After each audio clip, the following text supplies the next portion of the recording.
हरिओम विद्यार्थियों, आज मैं आप लोगों के बीच कक्षा 9वीं के काव्य खंड से कविता बच्चे काम पर जा रहे हैं लेकर उपस्थित हुई हूँ। कविता में प्रवेश करने से पूर्व हम कवि बच्चे को संक्षेप में पढ़ेंगे।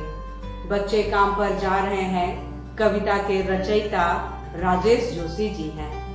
राजेश जोशी जी का जन्म सन 1946 में मध्य प्रदेश के नरसिंहगढ़ जिले में हुआ।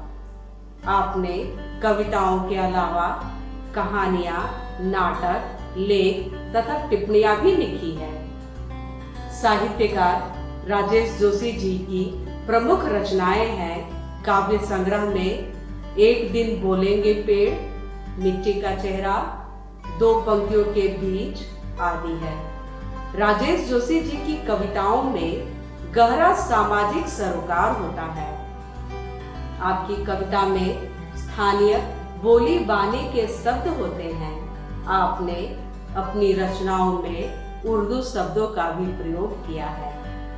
अब हम कविता के भावार्थ को आसानी से समझने के लिए कविता के माध्यम से कवि क्या कहना चाह रहे हैं इसको समझने का प्रयास करेंगे।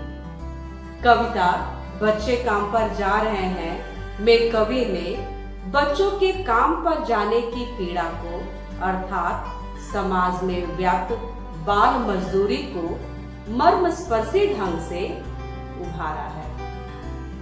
कविता का उद्देश्य बाल मजदूरी को रोकना तथा बच्चों की इस दयनीय दशा के प्रति समाज का ध्यान आकर्षित कराते हुए उनमें संवेदना उत्पन्न करना है।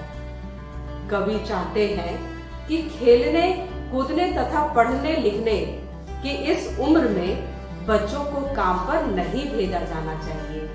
उन्हें पढ़ाई लिखाई तथा खेलने कूदने का पर्याप्त अवसर मिलना चाहिए। समाज में लोगों की यह जिम्मेदारी होनी चाहिए कि वे बच्चों को काम करने से रोकें तथा उनका छीनता बचपन लौटाएं ताकि वे अच्छे नागरिक बनकर अच्छा जीवन व्यतीत कर सकें। कवि ने इस कविता में सामाजिक और आर्थिक व्यवस्था पर व्यंग करते हुए कहते हैं कि ऐसी व्यवस्था किस काम की जिसमें बच्चे खेल, शिक्षा और जीवन के उमंग से वंचित हैं। अब हम कविता की एक एक पंक्तियों को भाव सहित समझेंगे। कविता इस प्रकार है। कोहरे से ढकी सड़क पर बच्चे काम पर जा रहे हैं। सुबह सुबह बच्चे काम पर जा रहे हैं। हमारे समाज की सबसे भयानक पंक्ति है यह। भयानक है इसे विवरण की तरह लिखा जाना चाहिए इसे सवाल की तरह। काम पर क्यों जा रहे हैं बच्चे?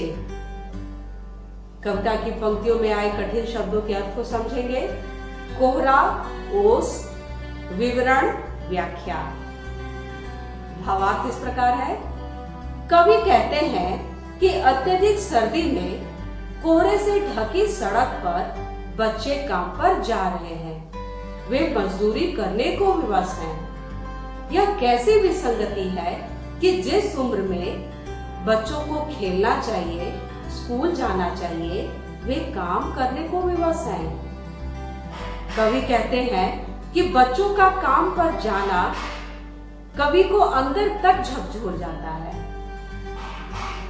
यह सबसे भयानक पंक्ति है और उससे भी ज्यादा भयानक है इसे विवरण जैसा लिखा जाना।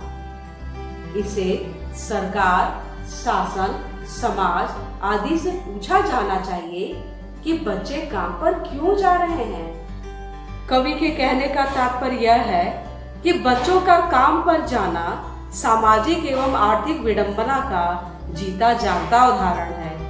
आज के बच्चे कल के भविष्य हैं। इन बच्चों का अमानवीय दशाओं में मजदूरी करने को सामान्य बात मानकर जानकारी भर नहीं देना चाहिए, बल्कि इसके प्रति गहरा लगाव एवं चिंता दिखाई पड़नी चाहिए कि ऐसा क्यों हो रहा है।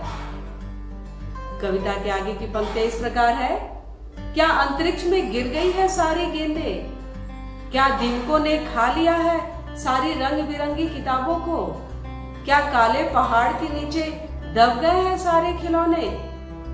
क्या किसी भूकंप में ढह गई है सारे मदरसों की इमारतें? क्या सारे मैदान, सारे बगीचे और सारे घर के आंगन खत्म हो गए हैं एकाएक? कठिन शब्दों के अर्थ इस प्रकार है: अंतरिक्ष, आकाश, मदरसा, उर्दू स्कूल। भावार्थ इस प्रकार है: बच्चों को काम पर जाता देखकर दुखी कवि पूछते हैं कि आखिर बच्चे काम पर क्यों जा रहे हैं? क्या उनकी सारी गेंदें कहीं अंतरिक्ष में गिर गई है जो मिल नहीं रही है? या उनकी रंग बिरंगी किताबों को दीमकों ने खा लिया है? क्या उनके सारे खिलौने पहाड़ के नीचे दब गए हैं? या स्कूल के भवन किसी भूकंप में नष्ट हो गए हैं? कवि पुनः पूछते हैं कि क्या सारे मैदान, बगीचे और घरों के आंगन अचानक समाप्त हो गए हैं? ऐसा क्या हो गया है कि उन्हें काम पर जाना पड़ रहा है? अर्थात कवि के कहने का तात्पर्य यह है कि समाज के बड़े वर्ग को आज भी गरीबी का अभिशाप झेलना पड़ रहा है। इस गरीबी के कारण करोड़ों बच्चों को अपने परिवार की आर्थिक गतिविधियों तथा जिम्मेदारियों में हाथ बटाना पड़ता है। न चाहते हुए भी वे मजदूरी करने को विवश हैं। उनके माता पिता के पास गेंद, खिलौने, किताबें आदि खरीदने की क्षमता नहीं है, इसलिए वे सुविधा और मनोरंजन के साधनों से वंचित हैं। कविता के आगे की पंक्तियां इस प्रकार है: तो फिर बचा ही क्या है इस दुनिया में? कितना भयानक होता अगर ऐसा होता। भयानक है, लेकिन इससे भी ज्यादा यह कि है सारी चीजें हस्ब मामूल। पर दुनिया की हजारों सड़कों से गुजरते हुए बच्चे, बहुत छोटे छोटे बच्चे काम पर जा रहे हैं। शब्दार्थ हस्ब मामूल का अर्थ है यथावत या पहले जैसी। कवि कहते हैं कि यदि बच्चों की किताबें, खेल के मैदान, पाठशाला आदि नष्ट हो गए तो बचा ही क्या है? अर्थात कुछ भी नहीं बचा है। यदि कुछ भी न बचता तो भयानक बात थी, पर उससे भी अधिक भयानक बात यह है कि सब कुछ पहले जैसा ही है।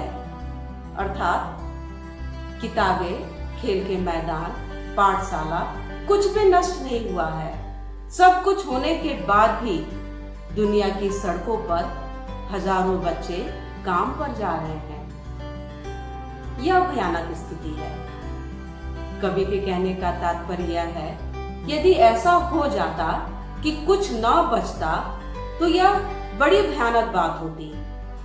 पर ये सारी चीजें ज्यों की त्यों हैं, लेकिन इन बच्चों के लिए नहीं है। और यह और भी भयानक बात है, इन सब सुविधाओं के होते हुए भी दुनिया की हजारों सड़कों पर अनेक देशों के गरीब बच्चे काम पर जा रहे हैं। यह चिंतनीय समस्या है। धन्यवाद विद्यार्थियों, आपका दिन मंगलमय हो।